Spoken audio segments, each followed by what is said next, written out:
In the beginning, there was nothing. A vacuum, void, empty space. And in this empty space there emerged a primordial fireball. Billions of years ago, this fireball exploded.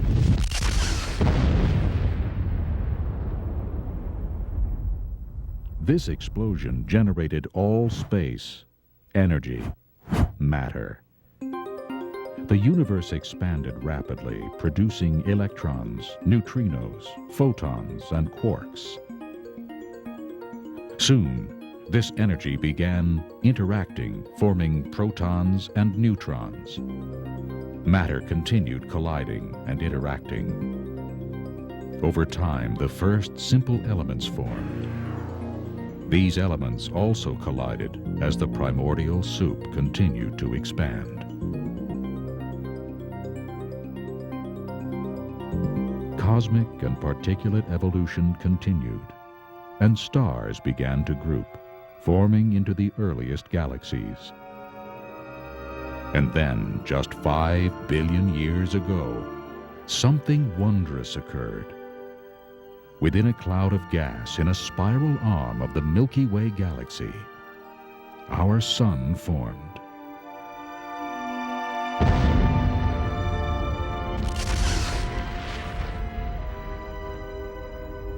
This new star gave birth to planets, moons, and asteroids. One of these planets, known as Earth, developed an atmosphere. Earth's environment, believed to be filled with volcanic eruptions, lightning, turbulent weather, mixed atoms and energy to create the first simple living cells.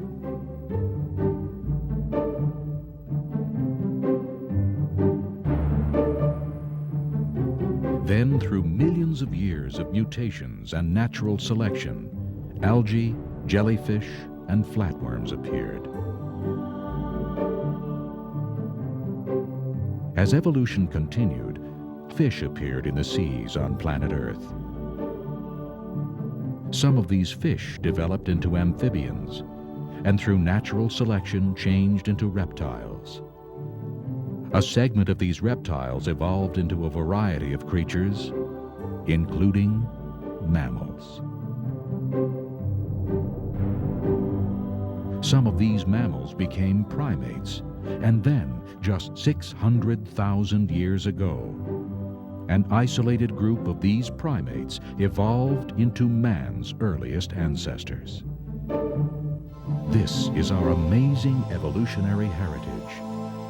And evolution continues today as we evolve to our even higher destiny in the universe.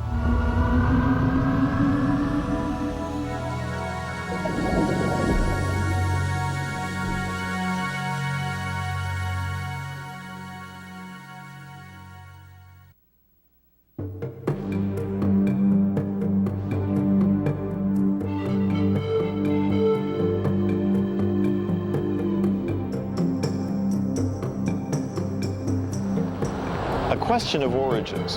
How did the universe and all things that we see here on this planet come into being? Why do we exist? Hi, I'm Roger Oakland. Most of us have pondered these questions. And when it comes to the subject of origins, there are basically two views, the evolution theory and the creation theory. During the 20th century, the world was led to believe that evolution brought about all things.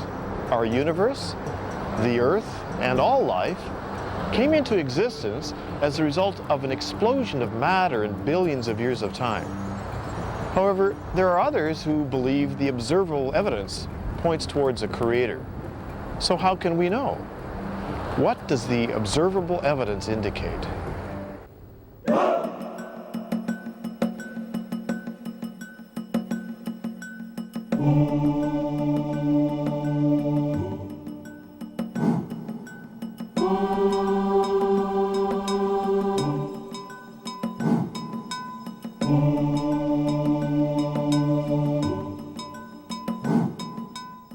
Both evolution and creation scientists have observed and agree that there is great variety within each species.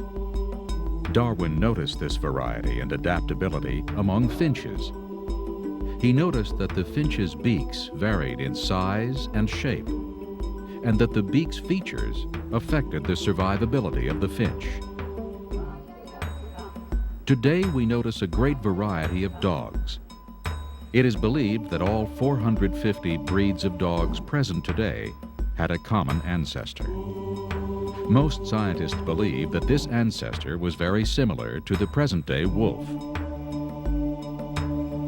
Scientists also witness natural selection, or survival of the fittest. Evolutionists and creationists agree that those animals that are the strongest, healthiest, or most adaptive to their environment are more likely to survive and go on to reproduce. The weaker animals, which are unable to adapt, are less likely to survive.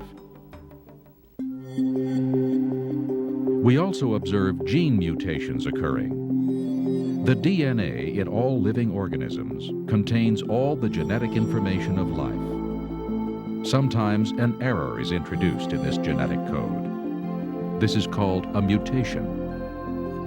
Mutations often cause disease and can be induced by radiation, chemical agents, or replication errors. Mutations really do occur. They make all kinds of changes in genes.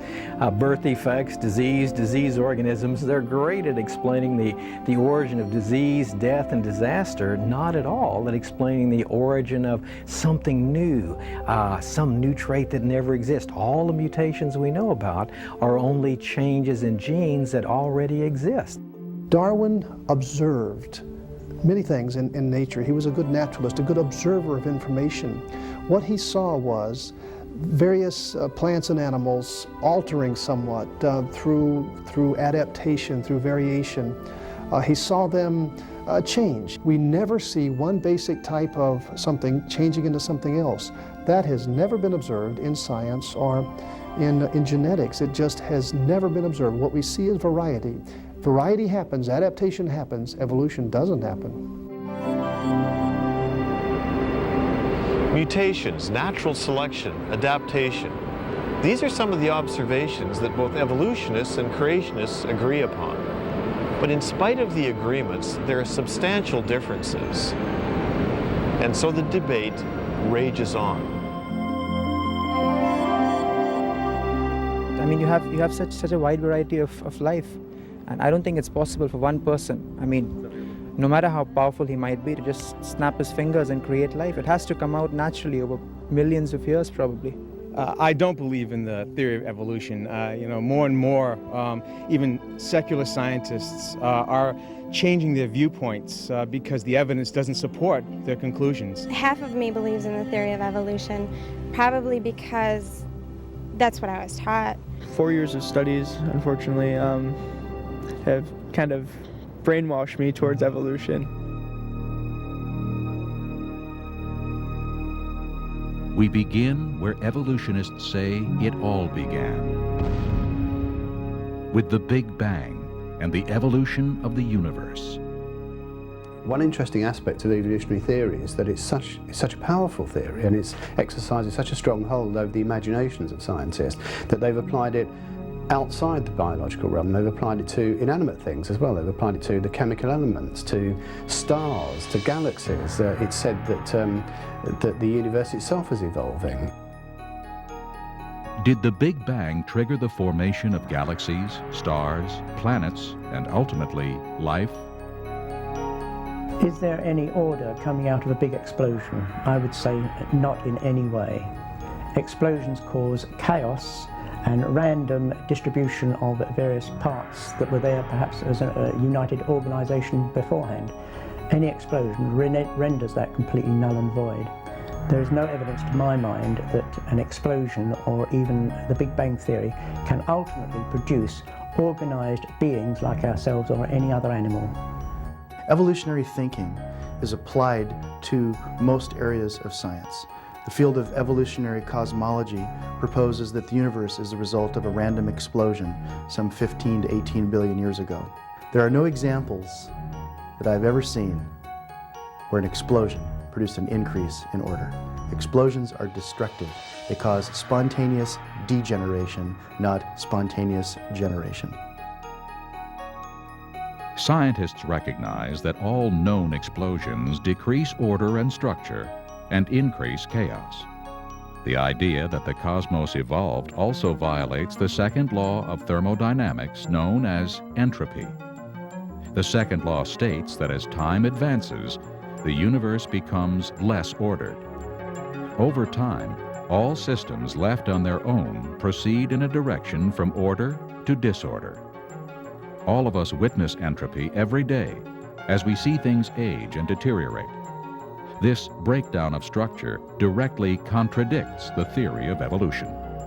Now, the second law allows you to increase in order, like a baby growing into adulthood or seed into a tree, but if and only if you have an outside energy source and a harnessing mechanism to capture that energy. Evolutionists don't have that. As Sagan said, the cosmos is all there is. There ain't no more. There is no outside energy source. So the second law is absolutely contradictory to the Big Bang theory. What we see in cosmology is this. Everything we see, things are running down. Stars are burning up their fuel. Once in a while, a star will explode and goes from order to disorder very quickly. But the only thing we see in the universe today is the universe is running down. It's deteriorating. It's going from order to disorder. It's going to less and less organization. There is an observation that scientists make in every field of science, and it's generally called the laws of entropy. It's as if the universe was wound up somehow and is winding down. Scientists that study cosmology talk about the ultimate heat death of the universe. Conceptually, it's quite clear from what we know that the universe ultimately sometime, billions of years from now, everything will become of uniform temperatures. There'll be no difference in temperature to exploit to get useful work. That the universe had to be designed and ordered in the finite past has not escaped the attention of secular scientists. NASA scientist Robert Jastrow wrote, "The second law of thermodynamics applied to the cosmos indicates the universe is running down like a clock. If it is running down, there must have been a time when it was fully wound up. The next obvious question is, who wound it up?" Gordon Van Wylen addressed the question squarely in his book Thermodynamics when he wrote, "The author has found that the second law tends to increase his conviction that there is a creator who has the answer for the future destiny of man and the universe." We only see destruction, we never see innovation. And this, I think, is what the creationist model has been proposing all along, that in the beginning things were very good, they were perfect, just like God wanted. But then, as sin entered into the universe and God's curse on all of creation because of that sin, the wages of sin is death, not only in the physical life, but in the universe. Everything is dying. The sun is burning out, the moon's orbit is decaying. Everything is in this process of death and decay. Evolutionists and creationists agree now that the universe is finite. Space and time and matter had a beginning with the studies of Albert Einstein in the early 1900s on through this century. Scientists are in agreement that space, time, and matter did indeed have a beginning. 20th century science, embarrassingly, has confirmed the biblical view, because the great discovery in cosmology is that the experts have agreed that the universe had a beginning, and they call it a singularity. You see, the whole Big Bang idea really is, first there was nothing, and then it exploded. The fact that the universe is finite, that it had a start, is a key fact, but a very, very awkward fact for the evolutionist, because it really raises an issue they won't deal with, and that is what happened prior to that singularity. The creation model has always anticipated a finite universe. In the first verse of Genesis, we read, "In the beginning, God created the heavens and the earth." The Bible also states that time had a beginning.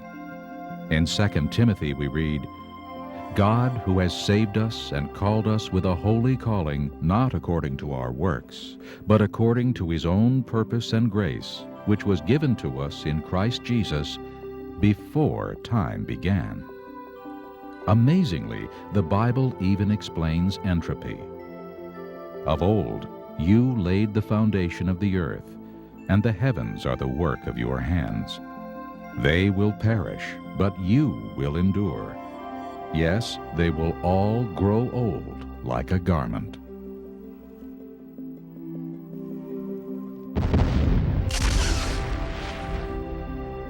If the universe did not originate from an explosion, the only other option is that it was created, an option that many scientists are not willing to consider.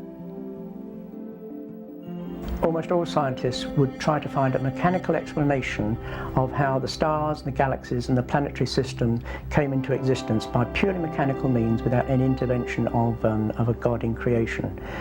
To my mind, they have utterly failed. If you look at the planetary system alone, there have been several explanations trying to show how the planetary system came into existence without any pre-formation by God, and each one has failed miserably.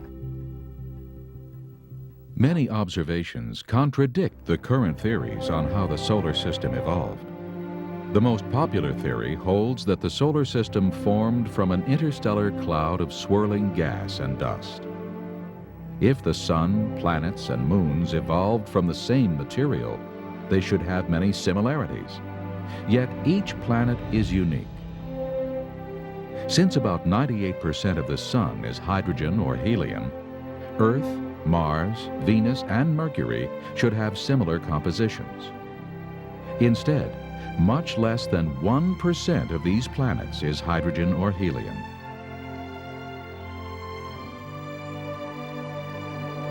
If the solar system evolved, all planets should spin in the same direction. But Pluto and Venus rotate backwards, while Uranus is tipped on its side and rotates like a wheel. All moons in our solar system should orbit their planets in the same sense. But at least 6 have backward orbits. Furthermore, Neptune, Saturn, and Jupiter have moons orbiting in both directions.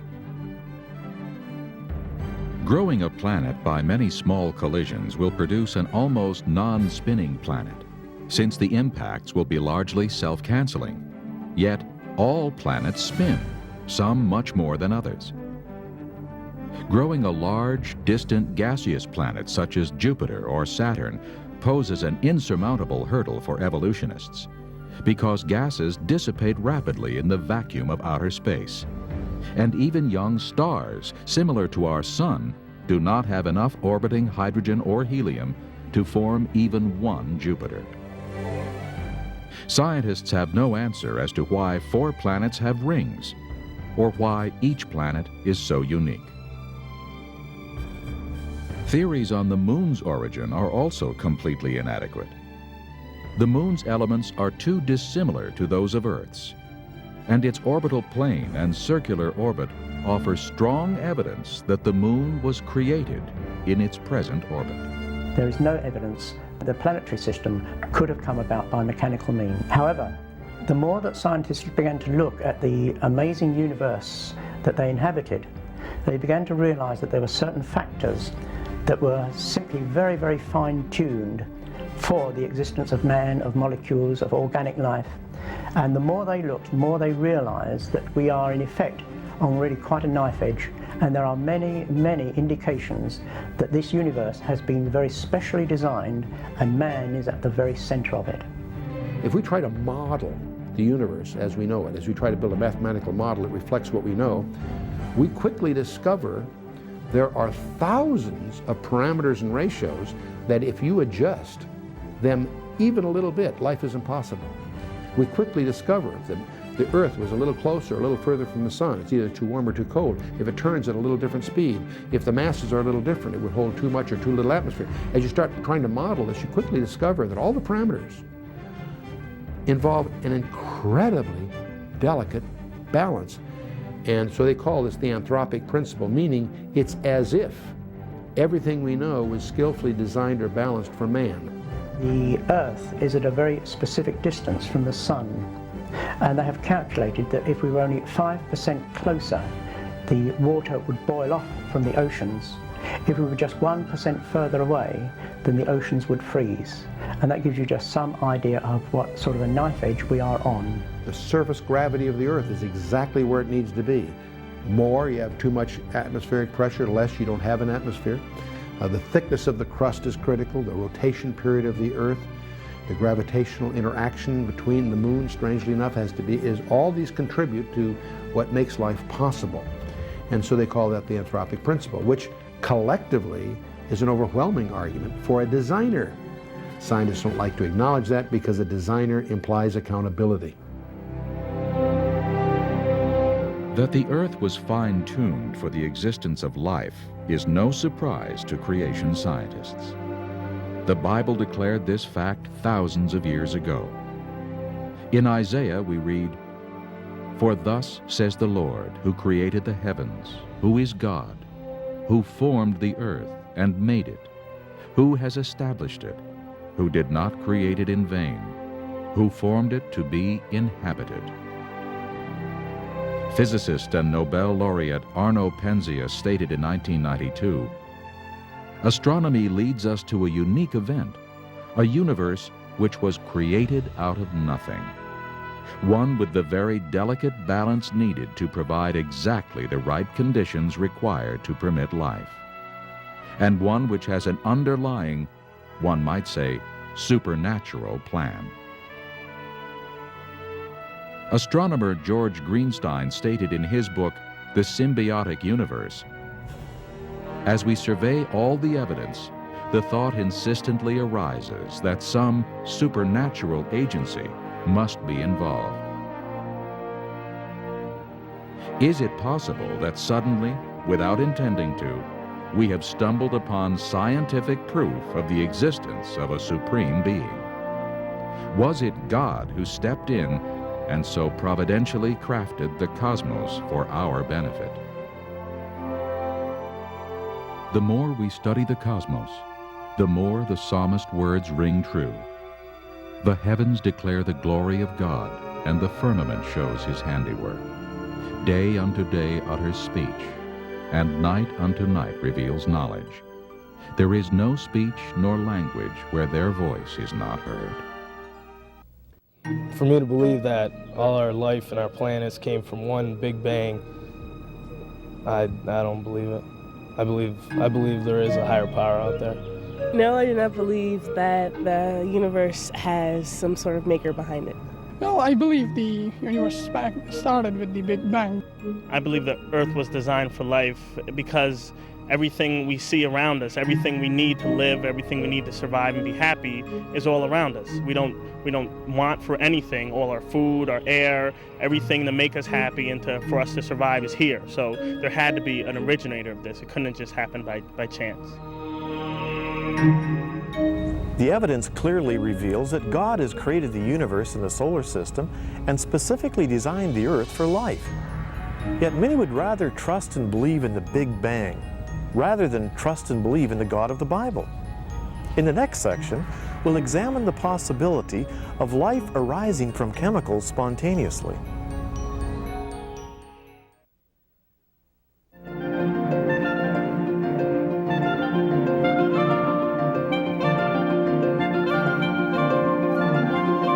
Did chemical evolution on the primordial Earth produce life? According to evolutionary thought, all life, bacteria, fish, plants, animals, and men, originated from chemical compounds. This theory that life arose from non-living chemicals is called spontaneous generation. One of the fundamental laws of biology is the law of biogenesis, that life comes only from pre-existing life. And of course, for a creationist, that's certainly no surprise. Life, God's life, created life to multiply after its kind. So that makes sense to a creationist. But to an evolutionist, there was a time in the past when there wasn't any life. And so chemicals somehow got together and made living things, and this was often called spontaneous generation. And there have been some enormous problems faced in trying to get a group of chemicals to come to life. A few years ago, Stanley Miller did a famous experiment. He took some simple materials, some methane, some ammonia, some water vapor, zotzed them with an electric spark to simulate lightning flashing back and forth in the atmosphere of the ancient Earth, and in just a week, he got amino acids, the building blocks of protein. And that was hailed as almost making life in a test tube. And that was one I used when I used to teach evolution. But I took a look at the rest of the evidence. And there are 3 problems with that brilliant experiment. 1, he had the wrong starting materials. 2, he used the wrong conditions. And 3, he got the wrong results. Other than that, it was a brilliant experiment. The Miller experiment assumed an atmosphere of methane and ammonia, gases that could not have been present in large amounts because the ammonia would be decomposed by ultraviolet light, and methane should be found stuck to ancient sedimentary clays, but is not. Miller also left out oxygen because he knew that oxygen would destroy the very molecules he was trying to produce. But as deep as we dig, we find oxidized rocks, suggesting an oxygen-rich atmosphere. The Earth did not have a reducing atmosphere, say an atmosphere of methane, ammonia, and hydrogen that was suggested in the Stanley Miller experiment. The Earth never had such an atmosphere. The geology is now clear. There is good evidence that the Earth has always had oxygen in its atmosphere. Now that would absolutely preclude any evolutionary origin of life. Miller also used the wrong conditions. He used an electric spark to combine the gas molecules.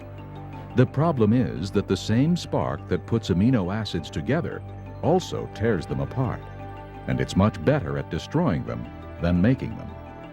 The problem was the chemicals put together, the amino acids in the flask, would also be torn apart by the very spark that put them together. Miller knew that as a biochemist, and so he circulated the gases, trapped out the molecules he wanted using a well-known biochemist trick, but that would be cheating, because you were supposed to say this is how life arose before there was any intelligent design to preserve these molecules from that destructive force. Wrong conditions. Then he got the wrong results. The main product of the Miller experiment was tar, a nuisance in organic reactions. Trace amounts of several amino acids that make up the proteins in living things were also produced. The problem is that Miller's experiment produced both left-handed and right-handed amino acids. Only left-handed amino acids make up the proteins of life, and just one right-handed molecule prevents their production. What Miller actually produced was a poisonous brew that would destroy any hope for the chemical evolution of life. You might say, well, if what I've just said is true, what about all the evolutionists that believe in this? Well, interestingly enough, the evolutionists would agree with me. There was a time I was at a debate at San Diego State University. I was just in the audience, but 2 friends of mine, Dr. Henry Morris and Dr. Dwayne Gish, were doing the debate for the creationists, and at the end, someone in the audience noted, "Ladies and gentlemen, we're privileged this evening. We have in our audience Dr. Stanley Miller." And Gish had explained why Miller's experiment would not produce life from non-life. And so the person asked Dr. Miller, "Would you like to respond to what Dr. Gish said about your experiments for chemical evolution?" And Dr. Miller said, "No." He hasn't believed in that for decades. He knows all of those same problems.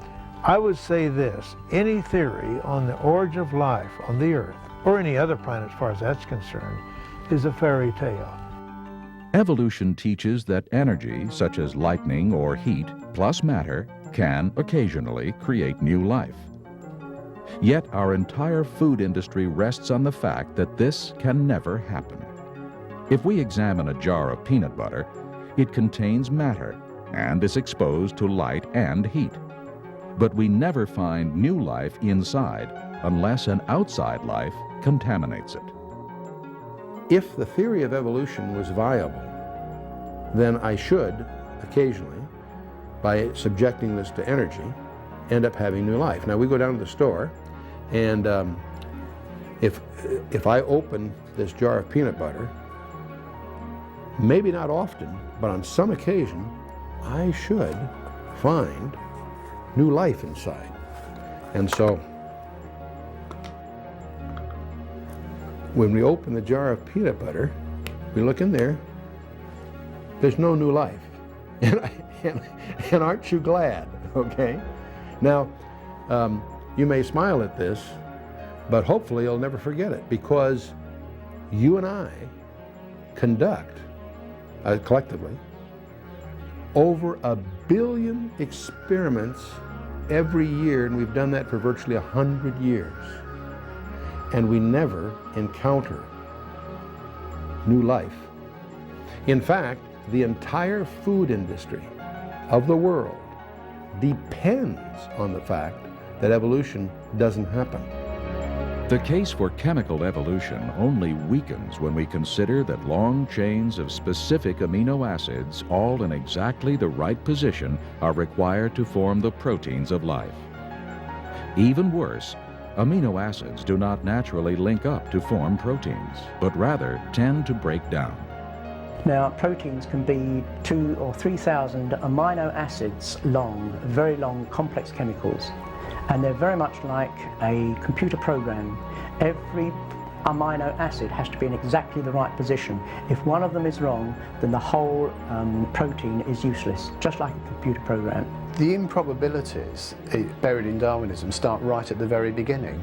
Even before life began, how did the first protein molecule come about?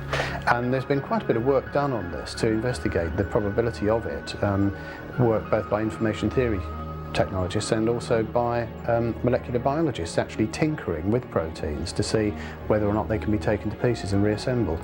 And the work of both groups has found that the probability of a protein of the sort of size that you find in the human body coming about by chance is so great as to be virtually impossible. It's something which is, yes, it is possible if you have eternity at your disposal, but Darwinists just don't have eternity at their disposal. Information theory scientist Hubert Yockey calculated, and MIT biologist Robert Sauer confirmed, that the probability that a protein containing just 100 amino acids would form spontaneously is less than 1 chance in 10 to the 65th power. An event so improbable that it could be compared to winning the state lottery by finding the winning ticket in the street, and then continuing to find the winning ticket in the street every week for 1,000 years. The origin of the very first animal life out of ordinary complex chemicals is so large that no evolutionist has ever been able to overcome it, and it is one of the biggest barriers to the theory of evolution that I know. Even if proteins miraculously formed, we still are not close to producing life. The simplest living cells require thousands of specialized proteins in order to function. A number of scientists have tried to calculate the probability of life arising by chance. Sir Fred Hoyle, a British mathematician, using a supercomputer and the assistance of graduate students, estimated only the origin of the proteins of an amoeba, 2,000 of them, arising by chance. He estimated that the probability that the proteins of an amoeba could arise by chance is 1 chance in 10 to the 40,000th power. A probability of 1 chance in 10 to the 40,000th power is absurdly small. To illustrate this, consider the probability of snatching a particular atom out of the entire universe is 1 chance in 10 to the 80th power. After making this calculation, British mathematician Sir Frederick Hoyle stated, "The likelihood of the formation of life from inanimate matter is 1 to a number with 40,000 noughts after it. It is enough to bury Darwin and the whole theory of evolution. There was no primeval soup, neither on this planet nor any other. And if the beginnings of life were not random, they must therefore have been the product of purposeful intelligence." We can prove mathematically that evolution is just a joke. It couldn't possibly happen. Richard Dawkins, for example, one of the leading evolutionists, in his book, The Blind Watchmaker, he acknowledges that the nucleus of every cell, plant, animal, or human, has a database larger than the 30-volume set of the Encyclopedia Britannica. All life, plants, animals, and man, are made up of cells. Each cell is a miniaturized city performing the complex functions required for life to exist. The cell membrane is self-repairing and consists of special proteins that monitor what is outside of the cell, as well as select which molecules are allowed to enter. These proteins act as pumping stations, controlling the import of nutrients and the export of waste materials. Inside the cell, we find staggering complexity. For example, the endoplasmic reticulum is a transportation network with protein-producing factories called ribosomes. The ribosomes produce many types of specific proteins, while the ER channels them to precise locations. The Golgi bodies transport proteins to the exterior membrane, while lysosomes act as digestive organs that break down and recycle larger molecules into particles the cell can use. The mitochondria are the power plants of the cell, producing the fuel that the cell consumes. The nucleus contains the data center, which governs cell activity. Inside the nucleus, we find the chromosomes, which contain the DNA molecule that functions as a library and contains all the coded information needed for life. Billions of instructions are coded on this error-detecting and error-correcting, self-replicating molecule. Only if all of these structures were created simultaneously could a cell function. For example, to produce DNA, a cell requires more than 75 different types of proteins. Yet, these proteins are only produced at the direction of DNA. The only solution to this dilemma is creation. The odds of getting DNA making protein on a roll of the molecular dice is like the odds of getting a 13 on a pair of gaming dice. The potential is not there. The probability is just plain zero.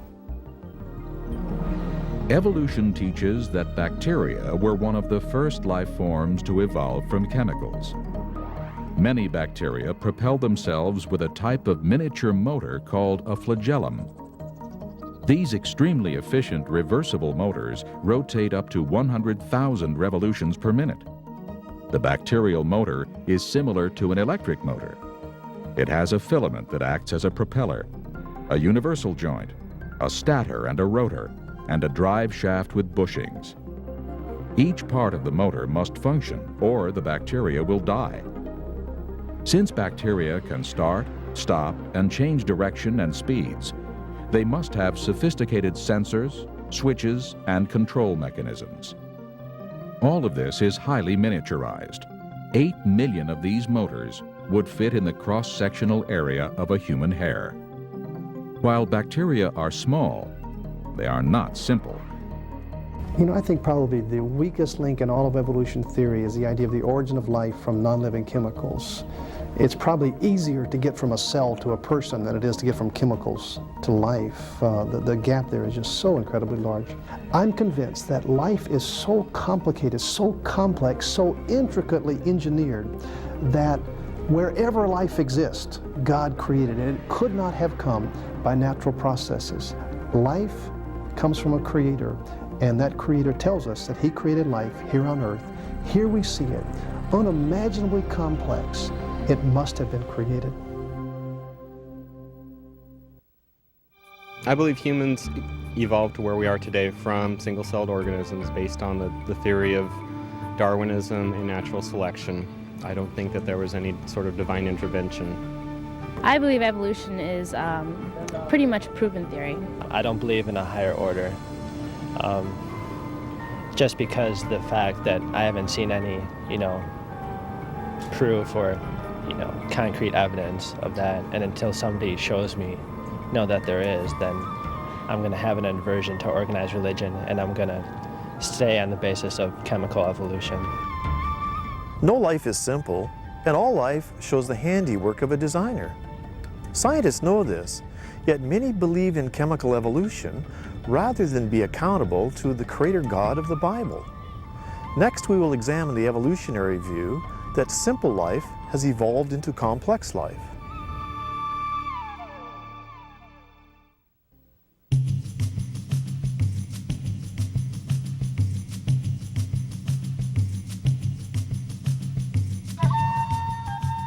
Assuming that life miraculously appeared on Earth, is it possible that single-cell life evolved to become all the complex plants and animals we see today? That was Darwin's idea that everything, every living thing on the Earth eventually could be traced back to a common ancestor. The thing that Darwinists believe is that life, that all the species on Earth have evolved by a process of spontaneous genetic mutation, that's a spontaneous change in the DNA, which is the program for every living thing, coupled with natural selection, the survival of the fittest. The extraordinary thing is that although the theory has been pretty well accepted universally for over a century now, there is absolutely no direct evidence to support it at all. Darwin made a big deal about the fact that there were various sizes of finches, small, large, medium-sized finches. He made a big deal of the fact that there were finches with large beaks, thick beaks, long beaks, and thin beaks. Darwin assumed that these beaks were evidence of evolution. In fact, these beaks were the result of the genetic variability that already existed in the population. If you take two medium finches with medium-sized beaks and you breed them, you will get some finches with small beaks and some finches with larger beaks. Over time, as these finches spread out into the various environments, certain beak sizes would be favored in certain environments, and therefore they would become the predominant type. But the point is the capability to produce the small beaks, the medium beaks, and the large beaks was already in the parent population of the Galapagos finches, and it was simply the environmental differences that allowed them to be expressed. It was not the creation of any new and unique information. The trouble is that all these finches actually do interbreed, and that is in biology, this is the test of a species. Two creatures which can breed and produce live fertile young are regarded as belonging to the same species, and all of the Galapagos finches meet that criterion, so there are not many species.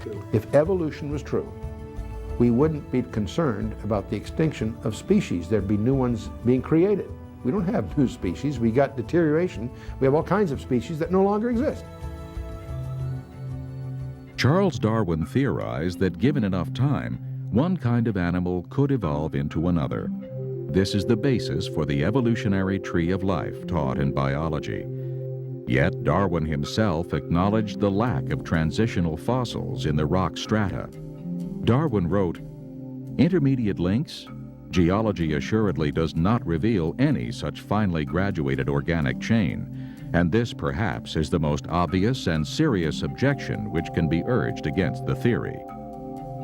The key problem with Darwinism is finding hard physical evidence. Where would you look for that evidence? Well, obviously in the rocks, in the record of the rocks, the fossil record. Fossils have been collected for hundreds of years, for centuries. There are billions of fossils in every university and every museum in the world. But there are no intermediate species. You look at one strata and you find one kind of fossil. You look at the strata above it, you find a different kind of fossil. What you don't find is a gradual change. One of the greatest evidences for creation is found in the fossil record.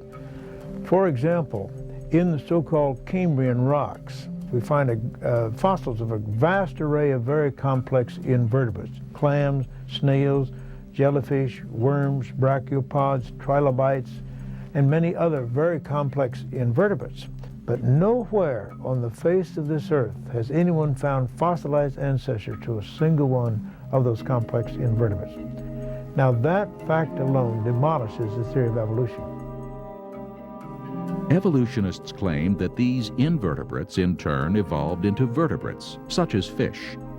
However, over the last 150 years, scientists have unearthed billions of invertebrate and vertebrate fossils, and they have not found a single transitional form.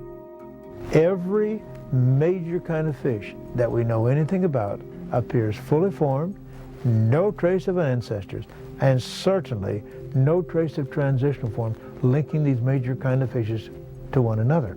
Now that fact is known. Evolutionists know that. Now the fact that we have no ancestors for the fishes, the vertebrates, we have no ancestors for the invertebrates, means that we didn't have any ancestors, and evolution is impossible. A study of the geological record confirms that the major groups of animals each appear abruptly and fully formed. For example, within the insect world, there is enormous variety and complexity. Yet evolutionists offer no conclusive evidence that any of the insects evolved from a common ancestor. The same problem exists for all of the great variety of amphibians, reptiles, and mammals. The evolutionary tree of life has no trunk nor branches.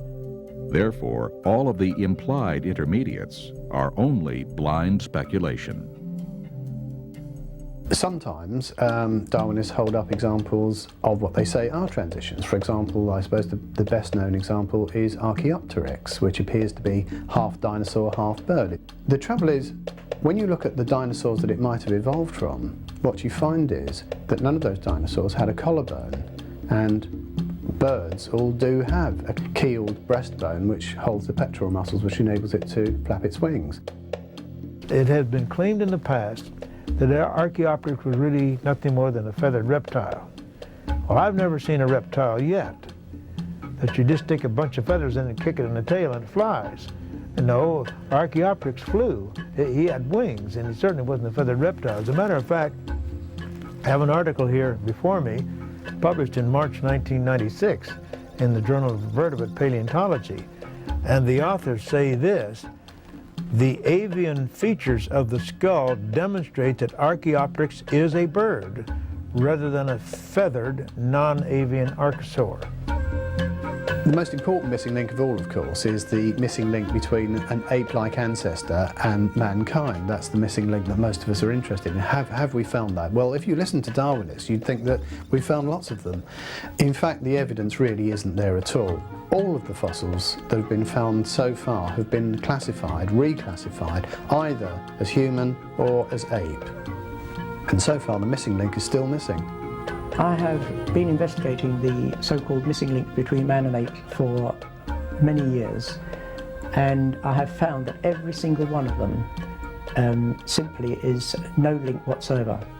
For example, Australopithecus, the skeleton of Lucy, this really consists only of a 40% skeleton of a not very large ape, and they have not got any evidence that it ever walked upright in any of the bones that they have found of that skeleton. The interesting thing about that is that Lucy is shown as being distinctly human-like. She's very erect in her posture, she's got human-like hands, human-like feet. I'm not quite sure where exactly the restorers got this data from, because if you examine the paper by Randall and Sussman, which described the type species to which Lucy belongs, they said quite clearly that she had long, curved hands and feet, even longer and even more curved than a chimpanzee. Several distinguished anatomists have reached the conclusion that, for example, Australopithecus, the genus to which Lucy belongs, was simply an extinct ape, nothing at all to do with humans. If we analyze the so-called missing links, we find a trail of fraud, deception, and speculation. For example, Nebraska man was reconstructed, family and all, from an extinct pig's tooth. Piltdown man is now universally known to be a deliberate hoax, consisting of an ape's jaw and a human skull doctored to look old. Neanderthals were just plain people, some of which suffered from arthritis, rickets, or syphilis. Ramapithecus, Gigantopithecus, and Zyganthropus were just apes, while Heidelberg man and Cro-Magnon were completely human. So, despite evolutionists' misleading claims, the missing link is still missing. One of the more amusing things you hear these days is that the DNA of man and chimpanzees is 98.3% identical.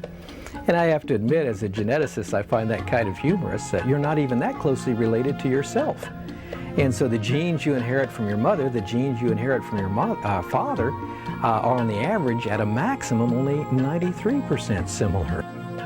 Scientists claim that the hemoglobin of a chimpanzee is 98% the same as the hemoglobin of a human being. What they don't tell you is there are many other organisms, including slime molds, that have hemoglobin, which is also very similar to the hemoglobin of a human being. Now, you would expect a lot of similarities between man and chimpanzee.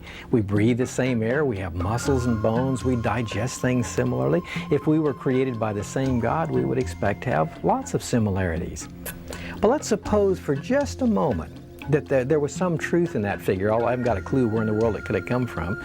A cloud is 98% water. A jellyfish is 98% water. A watermelon is 98% water. To use evolutionary logic, there's no difference between a cloud, a jellyfish, and a watermelon. Those 2% difference really make a whale of a difference in man and chimpanzee. In the first chapter of Genesis, we are told that God created every living thing according to its own kind to reproduce and fill the earth.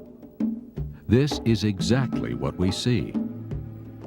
If, as evolutionists claim, a reptile evolved into a bird, who would the first bird mate with? Furthermore, all intermediate forms would be fatal. What good is half a wing or half a beak? All animals have complex organs required for their survival. For instance, dolphins and bats have a sophisticated sonar that they use to locate food. Unless these highly efficient sonar systems are fully functional, the animal dies. Certainly, the scientific evidence overwhelmingly supports the creation model, while evolutionists are forced to admit that from their perspective, both the origin of life and the origin of the major groups of animals remain unknown. Complex body structures that we have probably did not come from the evolution. Maybe it did. It's really hard to decide which one it could be. To me, again, it takes more faith to believe that all these perfect conditions came together at the right moment to allow all these complex aspects of life to come into being and to come into existence. And to me, it takes a lot more faith to believe that hogwash than it does to believe that there's an awesome God that created us. Evolutionists are trying desperately to hold on to a failing theory rather than to acknowledge the creator God of the Bible. Despite this, the evidence continues to mount to support the creation model. But how can we know that the God of the Bible is the creator? The scientific evidence in this century has indeed proven that space, time, and matter is finite, and it tells us that the creator must be a being who's independent of space and time. Only the Bible teaches the notion of a finite universe and a creator who is fully transcended. That is, he's independent of space and time, but he can also act within our space-time domain. No other holy book on the earth teaches such a creator. If you look at any of the other religious books, all of them presume a three-dimensional universe and a three-dimensional God. And that's amazing to realize that only the Bible has as its distinctiveness a transcendent presentation. For years, the astronomers believed that there was somewhere in the neighborhood of 6,000 stars. This held in the science of astronomy until Galileo came along with his telescope, and suddenly science realized that the stars of the heaven are innumerable. Billions of galaxies, billions of stars in these galaxies, innumerable, just like God said to Abraham way back in Genesis, the first book of the Bible. Throughout the Bible, we find insights about the physical universe that the scientific world has only recently discovered. For instance, in the book of Jonah, we read, "The water compassed me about, even to the soul. The depth closed me round about. The weeds were wrapped about my head. I went down to the bottoms of the mountains." In this amazing verse, we are told that there are mountains on the ocean floor. Yet scientists did not know this until this century. In the book of Job, Job proclaims that God hangs the earth on nothing. While many holy books declared that the earth sits on the backs of turtles or elephants, or is held up by Atlas, the Bible alone declares what we now know to be true. In Hebrews chapter 11, verse 3, we read, "By faith we understand that the worlds were framed by the word of God, so that the things which are seen were not made of things which are visible." Only recently have scientists discovered that everything in the universe is made up of subatomic particles that are indeed invisible to the naked eye. Certainly these authors were inspired by the creator of the universe. Many other scientific insights were revealed in the Bible centuries before man discovered them.